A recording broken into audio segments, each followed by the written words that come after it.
C'est un film de 1974 qui a une longue histoire, parce que j'ai connu l'auteur Horace McCoy, qui fut l'un des premiers auteurs publiés par la série noire à Gallimard. La fameuse série noire, c'était le numéro 4. Et au départ, ce n'était pas du tout ça. On voulait faire un autre film de M.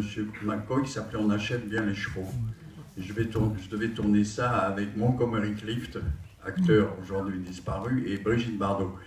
Ça s'appelait On achète bien les chevaux. C'était un film sur les danses, vous savez, où les gens font des danses pendant des heures, etc. Des marathons, ça s'appelle, de danse. Ça nous avait passionnés, Vadim, Hossein et moi. On voulait absolument faire ce film. Et puis finalement, c'est Sidney Pollack qui l'a fait bien plus tard avec Jane Fonda. Et on n'a pas pu faire ce film. Donc, comme j'aimais beaucoup Horace McCoy, j'ai dit, je vais faire un autre sujet. Un linceul n'a pas de poche. Alors, ce sujet avait un problème, c'est qu'en Amérique, il y a deux grands partis, les républicains et les démocrates. En France, il y en avait beaucoup plus. Et il s'agissait de transposer en politique l'histoire. Alors, nous avons fait appel à mon scénariste habituel, qui avait fait un drôle de paroissien avec moi. Nous avons travaillé là-dessus.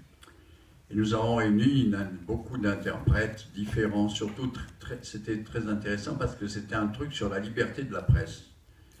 Donc moi, je joue un journaliste qui essaye d'avoir un journal qui n'a pas de publicité, enfin qui n'a rien et qui peut rester intransigeant et honnête. Alors donc là, on a réuni des gens de tous les partis. Il y a tous les partis, des communistes, des socialistes, des gens de des centristes, on avait tout le monde.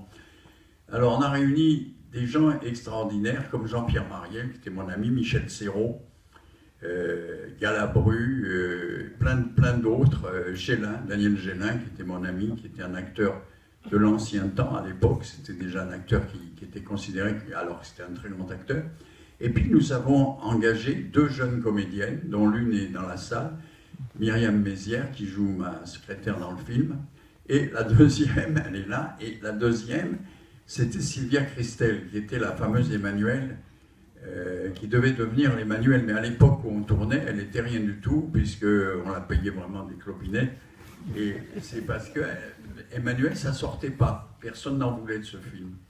Après, c'est devenu un énorme succès. Il y en a 40 maintenant d'Emmanuel. Il y a Emmanuel et les Martiens, Emmanuel et Frankenstein.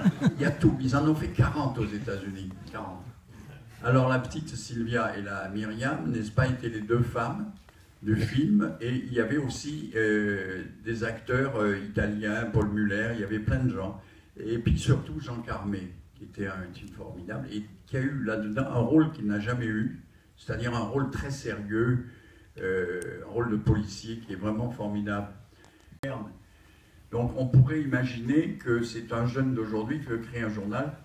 En fait, il n'y a pas de distance, si vous voulez, entre aujourd'hui et le moment où je l'ai tourné. On est quand même à 26 et 14, on est à 40 ans.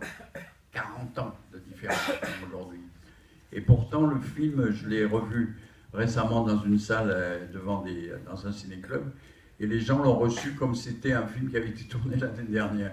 Parce que ça ne vieillit pas, moi j'habille pas les gens d'une certaine manière, si vous voulez. Ils sont habillés normaux, comme ça, on a tous des vestes qu'on pourrait porter aujourd'hui, des costumes, donc il n'y a pas le côté date. Puis les bagnoles, vous verrez, j'ai une bagnole là-dedans qui est assez exceptionnelle. C'est une Volkswagen avec une calandre de Rolls. C'était très rare, il n'y en avait pas beaucoup. Et comme il n'y en avait pas beaucoup, aujourd'hui, on pourrait encore en voir sans que ça paraisse vieillot. Voilà, merci de m'avoir écouté. J'espère vous revenir dimanche soir.